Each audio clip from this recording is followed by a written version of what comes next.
My videos are never late. They arrive precisely when I mean them to.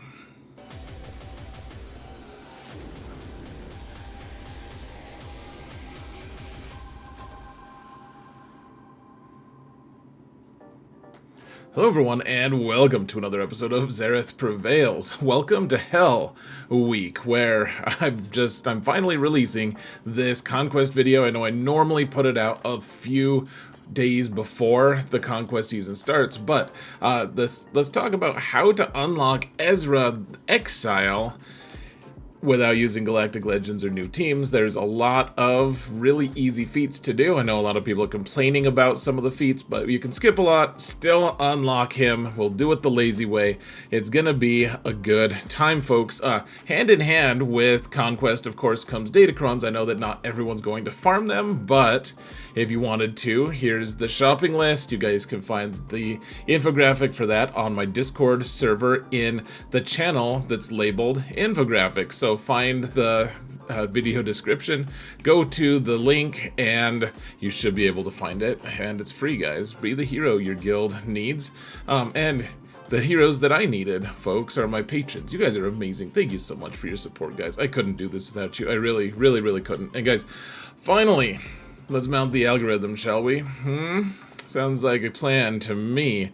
Let's do it. Like, subscribe, comment, if you would, please, folks. If you want videos like this in the future, always appreciate the feedback in terms of, thumbs ups and comments. Really helps, guys. So let's jump into it here, because there's a lot to talk about, kind of. It's Conquest, so there's not too much to talk about. If I can find the right button. There we go. Alright, so as we go over in all these videos, folks, you don't need to get crate 7, which is red crate, in order to unlock Conquest characters. Yes, you need red crate every time if you want to unlock them as early as possible. However, you do not need to get crate 7 to unlock them. You get crate 5 and you can unlock that character in 6 months time instead of 3 months, and that's what I propose that we do for a lot of different accounts, because first off, it's not practical to get red crate for a lot of people, and second off, it actually gives us a lot of leisure time to be able to farm Datacrons, which are going to give you an advantage in a lot of different places, namely GAC and Territory Wars. And that's it. So not a lot of places, just those two things. But if you want Datacrons, this is the place to get them. And this is one way we can kind of give ourselves more options to be able to get the Conquest Datacrons. So anyways, you can see here that for my Darth Bane, I know he's a couple Conquest characters late, but for my Darth Bane, after 3 Conquests, you get up to 201 shards. After 4 Conquests, you're up to 250, etc. After 6 Conquests, I was able to unlock him, and I've done this for a lot of characters over the course of more than a year at this point. You can see my Luthen is exactly on the same trajectory as the Bane was a couple Conquests ago. And so, just follow this easy process. Now, one thing you have to remember, folks, if you buy the pass, the Conquest pass is $10. You don't have to do it to do this method. You do not have to buy the Conquest pass. I choose to do that for this account for multiple reasons, but that's the only money I spend on the account, and you do get a lot of shards, and when you do that, you also end up with a lot of Conquest currency that you can spend elsewhere on other things. Now, if you don't do that, you have to spend your Conquest currency on shards, and you'll have the same effect, like you'll have the same results, you just won't have the cool stuff that you buy with the Conquest currency. That's really the big difference between buying the crate and buying the pass. Not to mention you get other cool loot and everything for buying the pass, but you can totally skip it. You can pass on the pass if you want to. So not a huge deal to buy the pass. It does help a little bit. It takes 6 months to unlock characters this way, you should realize. So our goals here, of course, we want want to get somewhere around 330 key cards for 3 stars on all the nodes. You don't necessarily have to do that, but it's probably the easiest way to get key cards, frankly. And key cards, you need somewhere, let's see, 450 total key cards to unlock Crate 5. I usually like to go to 468 because that's an extra Omicron mat, which is nice to have. It adds up over time, obviously. And so the question is, we have to get 120 or potentially 138 for key cards from just feats. And the question is, where are we going to get those? It's different every time. So before we jump into it, the 2 best data disk builds that I've found, and they change which disks are available, so I don't actually know which disks are available this time, this Conquest, but essentially it goes either the Zealous Ambition route or the Amplified Agony route. You can see the builds on the top. I don't need to just read it to you. I know that maybe some of you would like that. That might be comforting, but you can figure it out for yourself. Those 2 builds are the best. Maybe in build 1 you don't need the entrenched. You can just do a second fortified. That also works nicely. So for Sector 1, we're not going to do that much here. And remember, folks, for the first 2 sectors, we're not going to be getting that many feats. But you can get them, like, this is the place to skip tough feats, really, because they're only worth a minimum amount of key cards, and so pretty easy to just skip these. So the decay thing, that's a thing that happens with the new Imperial Remnant characters. We can skip that. Gungans, my guess is, the whole idea is we don't want to have to use new characters. We don't want to have to use Galactic Legends, and so Gungans we can just skip. Those are new characters. You don't need to win with them. You're fine. Let's just skip those, and instead let's win 10 battles with Morgan Elsbeth surviving, and that's just basically. I mean, this is the thing I tell a lot of people to do with these surviving things. If you can, at least, as long as you make dash pretty strong and you get either the Amplified Agony or you do the other one. Hold on a sec. The Zealous Ambition. But if you do one of those 2 builds, then Dash is going to be able to one-shot things with his AoE, and if you make him pretty fast, he can do it multiple times. And so stack Master Qui-Gon in there too, because it's a global feat, and then Morgan Elsbeth doesn't have to be fast. As long as your Dash goes first, kills all of the things on the bonus node, then as long as she survives, it's fairly easy. Now, this is all very Night Sister centric, which I think is kind of fun, considering it's going to be the Halloween season and everything coming up, and that's when they first released Night Sisters to begin with.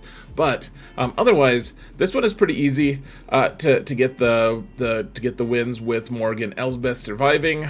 You can just wait on that one a little bit and kind of come back to it, because you're going to be in Sector 1 quite a bit, just farming on that bonus node anyways. And then finally, I mean, really the only thing that you need to worry about here is tenacity down 50 times. That's pretty easy with Mara Jade. She does her AoE with tenacity down, and actually once you there's also a global feat that she will be able to earn you with stagger with her abilities as well. So if you just do a couple AoEs with her to begin with, you're going to be working on both of those. And then Baby Cal is in on this team. You don't have to have Star Killer, but that kind of speeds everyone up. It makes it more likely that you're going to be able to do it. But if Cal does in fact end up with a turn, because he tends to be pretty slow, if he gets a turn, he can do his AoE, another tenacity down AoE on everyone, and you get it fairly easily. So Sector 1, not too bad. You're going to spend a lot of time doing global feats here, but not necessarily the Sector 1 assigned feats. Now, Sector 2, we're going to skip the alert and Morgan kills, because my guess is you don't have, like, it's so dumb that they're telling us we need to do all this stuff with Morgan, because she doesn't even have her team released. I guess we'll be getting the Mamacitas here pretty soon for her to help and go with, but for a lot of people, they're not going to be farmed in time for this conquest to even be over, so I would typically just say skip most of these unless she can just sit there and passively get you the feat. She doesn't have to do anything. Trying to kill 35 enemies with her seems like a pretty steep chore, and for only 5 key cards, it really seems like it's not going to be worthwhile. Even if you get her to gear 11, probably not worth your effort. The alert thing, I think alert you can do with the Night Trooper, so if you're going to farm him up and stuff, you could do it, or you could just skip it, because it's only 5 key cards in Sector 2. It's not worth a headache, folks. Gaining the bonus turns, really easy with Merciless Massacre on Darth Vader. Remember, he takes a ton of bonus turns in a row. He gets like 7 of them or something, and so you're going to be able to get that really quickly. You don't need other bonus turns. Remember, it's not to be confused with getting a bunch of turn meter that kind of you're like, oh, I get to go next because I gain turn meter. That's not a bonus turn. A bonus turn is explicitly claimed in or articulated in the actual kit, and so if you look in Merciless Massacre, tons of bonus turns for that, and then Breach. Breach is something that you can get if you have Paz. I know he's a kind of newer character, but his AoE will get you 5 Breach. If you have Bo-Katan Mandalore, obviously if you might not, because she's also new. She probably makes it easier. But one way or another, do an AoE with Paz to get 5, or just skip it, because you don't need those key cards in this thing. And then you can get probably win in Sector 2 if you have a Galactic Legend. You can put Death Trooper Peridia, you can put Master Qui-Gon and Qui-Gon Jinn in the squad, and just put them all under like Supreme Leader Kylo or something, and get the win. Maybe, I don't know for sure. I haven't done that sector, and I realize I'm releasing this after it started, but I haven't actually started doing the Conquest feats yet. So Sector 3. So the Retaliate sounds a whole lot like Retribution or whatever it's called, that where we hit back, like the thing that Shock T hands out to clones and to herself and stuff. It's different though. The Retaliate is a thing that only Gun Phalanx can get, and my guess is that you don't want anything to do with stupid frog creatures, so probably don't want to do that one. Otherwise, the Geo one, this one's going to be tough. This is Sector 3, so the key cards you get for it are a little bit more.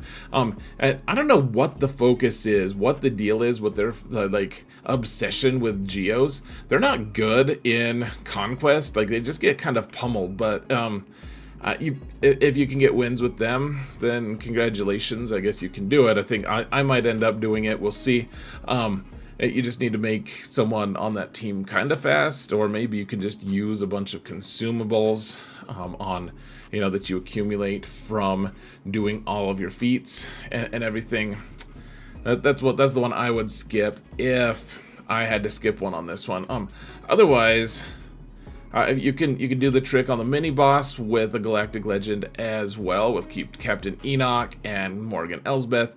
My guess is that these bosses are going to get consistently tougher, so maybe we won't be able to get that, but definitely will be trying for it. Evasion up, couple easy ones. The Han Shrug is probably the easiest one because he hands his whole team 5. Or, well, that's the most easy for a lot of people who don't have Bad Batch. If you have Bad Batch, you can just march right through a lot of these, and I think Omega has one way to hand out the evasion up, but I mean, as long as you can do 10 missions with Echo, or even he reduces cooldowns, you can actually just get a few AoEs off with him.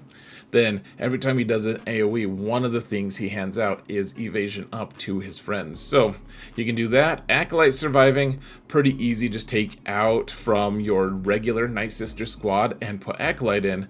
And if you don't have her relic, which is perfectly reasonable, but if you don't, then all you got to do is revive her before you win the match. Easy enough, folks. You have Daka. It's a guaranteed revive. Okay, so Sector 4 is when it starts to get a little easier. in terms of like you can do more of these missions. So tenacity up, pretty easily done by a lot of different characters. I think the easiest way to do it is with Jedi Revan, because Jedi Revan at the start hands all of the Jedi allies from his leadership tenacity up. So even if you're losing that fight, continue on, lose, die, and it's sad, it's frustrating, you lost key cards or whatever it's called, you lost energy, but you still get 5 instances of tenacity up, and then if Grandmaster Yoda goes, he can just spread the love, spread the joy, hand out another 5. Like, that one's going to be super easy. And then you can also have Keller and Beck on the team to get easy wins as well. You can double up on that one, which is something a lot of our sectors have kind of lacked in the past, trying to get double the key cards, or trying to get double the feats. So otherwise, nice sister kills. Just kill things with nice sisters, guys. Easy peasy. Sector 5, you've got accuracy up. If you have the Seer Cal team, easy enough. Seer just gets it for you every time she does a basic. So you can actually, if you put Commander Ahsoka Tano on the team, then Commander Ahsoka Tano will call Seer to assist with her first special, like middle ability, and then so Seer can actually just get this for you in like 2 turns or 3 turns. Or two or three different matches or fights, whatever. It's fairly easy. Geo Spy surviving. This one's going to be a little bit tougher. It's in Sector 5, so all the enemies are going to be a little tougher to fight. But if you can find a way to protect Geo Spy and have the rest of your team take out the guys, like that's probably going to be easier than getting an actual win with actual bugs and Geonosians. Plague, just use nice sisters, man, obviously.